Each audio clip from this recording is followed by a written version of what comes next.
জাহান্নামে নিক্ষেপ করবে, নাউজুবিল্লাহ।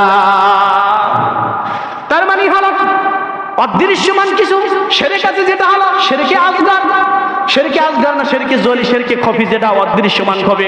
তার মানে হলো বান্দা নামাজে আসতেছে কিন্তু আল্লাহর জন্য আসে না, বান্দা লোককে দেখানোর জন্য নামাজ পড়তেছে, এটাই হলো শিরক। জোরে বলেন ঠিক কিনা?